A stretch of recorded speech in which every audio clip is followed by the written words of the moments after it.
The Atlanta Braves can't hold on late, dropping game 3 and the series, and have still not won back-to-back games. Let's talk about it. This is the Braves POSTCAST, your instant game reaction for the Atlanta Braves. Part of the Locked On Podcast Network, your team every day. Yes, welcome on into the Braves POSTCAST, part of Locked On Sports Atlanta, where we cover your Atlanta sports teams each and every day. I'm your host, Lindsay Crosby. Follow me on social media at Crosby Baseball.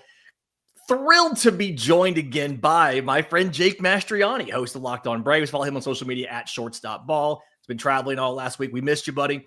And unfortunately, the team did not welcome you back with a victory. Atlanta drops the finale of the series 8-3 to the Tampa Bay Rays. And there was a lot of things to be frustrated about in this one, right? Atlanta's being no hit through 5 by Joe Boyle. How the bottom of the 6th went. A potential injury to Marcell Ozuna. I think we probably should start, though, Jake, with that 6th inning, right? The bottom of the 6th.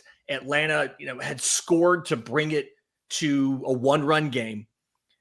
And you have some issues. Jonathan Aranda gets a single on I think it's a 7-pitch at bat. A lot of pitches in the zone from Miguel de los Santos, scores a run, and then Junior Caminero ambushes the very next pitch. In this case, a center cut fastball. Gets the 3-run home run, pushes it to an 8-3 lead, and the game was practically over at that point from Atlanta's offensive perspective.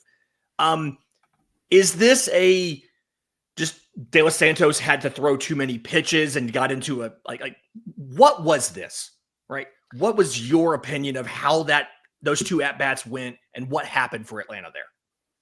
Yeah, so I mean, as far as how everything kind of played out, it's just unfortunate because you had the momentum, and then going into that at bat, he gets falls behind a little bit in a 1-2 count there. Mm-hmm. What was really interesting to me in that bat, it ended up being a long at bat. You also had the pitch comm issue when he came into the game, which kind of delayed things a little bit too. Yep. You look at the pitches thrown, and they are all middle outside of the first couple that he threw. And you also had Aranda call a really late timeout. I mean, De Los Santos was in his windup, and how much that frustrates hitters. That's why hitters do it, to try to get them out of the rhythm a little bit.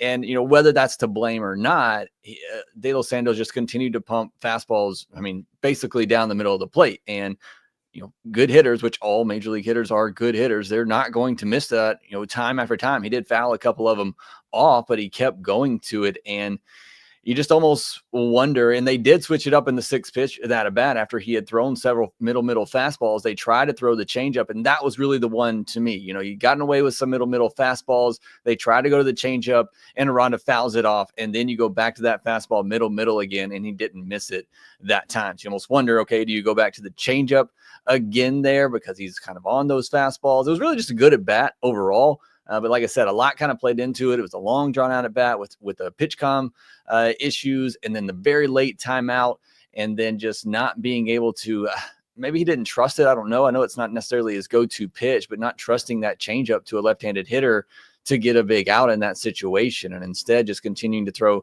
that fastball. And eventually he caught up with one. Yeah. 7-pitch at bat, 6 of those are fastballs. And I think to your point on not trying to change up again, to me, the issue with the approach there is you only had 2 balls. You never had more than 2 balls in the at-bat. You had the ability to try and get some chase out of the zone with a changeup or something, but he goes back to that fastball. And then, again, Junior Caminero ambushes a just absolute center cut down the middle fastball for that home run. And I'd have to go back and look, too, even if you throw one of those fastballs, it's got to be elevated. It's got to be at the top of the zone. And I'd have to go back and see if maybe that's where Murphy actually wanted it, and De Los Santos I'm sure Murphy didn't want it down the middle, but that might have just been a missing location with the fastball. I'm okay with you going back to the fastball after the changeup there, but it's got to be, like you said, with 2 balls at the top of the zone, not right down the middle. Yeah. How much of this, and I've seen a little bit of this on social media, so I kind of want to get your thoughts on this. How much of this do you think is maybe using some relievers in the wrong order? You see Pierce Johnson come in the 5th inning to get Chris Sale out of that 5th inning. He stays in for the 6th. and then you go to De Los Santos in the 7th. Could you have sequenced that better with different relievers? Is a Desabar Hernandez maybe the move to go to in the 7th? Or is this one of those, we're looking back and in retrospect, it would have made sense to go with somebody else, but that decision for De Los Santos is defensible given where the game was? I mean, I'm okay with it being De Los Santos there. I don't necessarily think it's a bad decision. And again, I don't know who was up in the bullpen. I would have liked to have Aaron Bummer ready. Bummer seems more like the guy that you bring in with runners on base to kind of get you out of a jam there. Snicker's done a lot of this already in the year where he's not giving relievers clean innings. And part of that is you have starters who aren't consistently going 5 innings. So you're having to piece it together the rest of the way. And it's not a clear cut. Okay, your starter went 6 or 7, and then you're just going to finish it out with your top 3 relievers in the final 3 innings.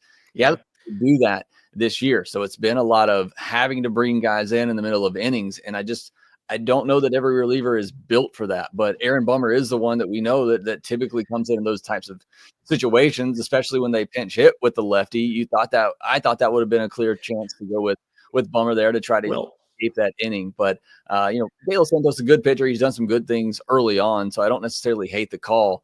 But it seems like it's been a lot of that for Snicker this year, going in the middle of innings, making those moves. Bummer being on bereavement, and I think he's supposed to rejoin the team tomorrow. That makes it a little bit tough, right? Because that's my go-to as well. Is like, hey, let's throw Aaron Bummer in there. If he's not available, it's you probably don't trust Montero enough. Do you want to go to Dylan Lee there? That could be a consideration. Get a lefty in there, but it is kind of tough, and you just don't quite know, I guess, how to navigate that. And they obviously have not really figured out what they want to do in those situations. Before we get into the offense, there's a lot to kind of get at here. Did you expect anything like this out of Joe Boyle? Joe Boyle has walked over 11% of hitters in AAA, and he just was coming off of, I think it was 2 starts, less than 5 innings, through 70-something pitches in less than 5 innings, and he no-hits the Braves through 5. Now, they do get 2 unearned runs on him because of the 2 walks and some other stuff, but he no-hits the Braves through 5. Probably the least likely outcome I think I would have had today for anybody who could have no-hit another team. Although some cynical Braves fans in the comments will probably say, no, the Braves are okay to get no-hit every week. I mean, you're more the prospect guy than I am, but I know that Joe Boyle's had really good stuff. It is just a matter of throwing strikes with it, and I thought he did a good job of that in the first 4 or 5 innings of this game. You saw what happened when things got away from him at the end of that outing, which is why they took him out, even though he had a no-hitter. It's because, when he does start to lose that command, he hits batters, he walks batters, and he just didn't do that. And this Braves lineup isn't really a team that's going to allow a pitcher to do that. They are aggressive, so I think it probably was a pretty good matchup for him. But I also just thought he threw the ball really well today. Again, he has the big fastball, the slider. I thought he was doing a great job pinpointing it down and away to righties. So again, it's always been good stuff for Boyle. It's just, can he throw enough strikes? And I thought he did enough today, and probably with a little bit more aggressive lineup was a good matchup for him. Yeah. In just a second, I want to get into the offense. A couple of different things that we noticed, whether it was Matt Olson's bad luck, potential issue with Marcell Ozuna. We'll do all of that next. But first, today's episode is brought to you by our friends at Wonderful Pistachios. If you're looking for a snack that's both delicious and nutritious, check into a good source of protein with Wonderful Pistachios. One of the highest protein nuts out there, each 1 ounce serving, 6 grams of protein, over 10% of your daily value. Plus, they're packed with fiber and better for you unsaturated fats to help you keep feeling fuller for longer. So get snacking and get cracking with the snack that packs a protein punch. Visit wonderfulpistachios.com to learn more. Okay, Jake, the offense in this one, obviously, it's going to be a quiet day overall when you get no hit through 5, right? Atlanta finishes with 4 hits here. And once they got Boyle out of the game, it almost kind of became what we've seen in the last couple of days as more of a normal Braves game, right? They go, again, they pick up those 4 hits. They go 2 for 6 with runners in scoring position. They have opportunities. They cash some of those in. Matt Olson, I don't know what he's done to anger the baseball gods, but the last 2 days he's been crushing the ball. Just tons of hard hit balls. I think we both went on social media and we're talking about that. He gets a single today. He gets a single on Saturday. You've heard people talk about sports are a game of inches, and I think we saw that with Matt Olson today. But outside of the bad luck there and a little bit too much of putting the ball on the ground, feels like Matt Olson's coming around and starting to be the Matt Olson that we were expecting and that we know. I think Matt Olson's been the best hitter for the Braves. Now, that's not saying much, but I think he's probably been the best hitter for the Braves so far in terms of at-bats and swings and contact that he's made. It's just, it's unfortunate some of the results that he's getting. 11 balls put into play over the weekend, 8 of them over 100 miles per hour. Now, some of those are on the ground, and, it's not just X velocity. It matters the launch angle that you're hitting it at, but it's generally going to lead to more than 3 singles, which is all he got on the weekend, including the ball that he hit off the top of the wall. It's been unfortunate for him, but again, the at-bats have looked great, and you got to imagine that things are going to turn around at some point for Matt Olson. He's going to start getting rewarded for this. You just hope he continues to swing the bat this well, because he has some ups and downs throughout his season. But if you're looking for positives for the offense, for me, they stole a couple of bases today and on Saturday, and like I said, Matt Olson swinging the bat pretty well. Austin Riley, maybe not the best day for him on Sunday, but he's been swinging the bat a lot better. So you get those going and cross your fingers on Marcell Ozuna. I think we could see this offense potentially start to take off, especially with other guys in lineup who are starting to steal a little bit. That was my next note there is Marcell Ozuna. They mentioned on the broadcast a little pinch last night. Supposedly he gets something like this every spring. And he was running a little bit slowly last night, and then we really saw it later in this game. They end up lifting him, and Stuart Fairchild gets that final at bat. But as much as I wanted to get Drake Baldwin in the lineup more, I don't think this is how I wanted to do it. So obviously, going to still be watching, like you said, watching to see what comes out of that. The team, we typically will see some sort of tweet or message or something from the team letting us know when a guy's removed for precautionary reasons. We haven't even gotten any sort of official word from the team yet, so I don't think it's that bad. They let him finish that inning. He ran the bases and scored. I don't think it's going to ultimately be that bad. How excited are you when we saw the upcoming matchups for this series, that there is a TBD on Wednesday, and that would line up for Spencer Strider starting on 1 extra day of rest? Is that enough for us? Yeah, so Justin Toscana actually just posted the plan is for Spencer Strider to start Wednesday if he continues to feel well. His side went well today. So it is looking like that he will pitch in this upcoming series. That is exciting. Look, it's been a rough start, but you need some energy boosts like this. It's a little bit harder from the starting pitching standpoint of things, but you need a boost like this, especially with the way that Chris Sale's struggling. I know we didn't get into it a lot today, and I'm actually not as concerned after what I saw from Chris Sale today. The stuff looked great. There's more just concern with the walks, which are uncharacteristic for him. So maybe he's just trying to find it a little bit mechanically, but the stuff still looked really good today.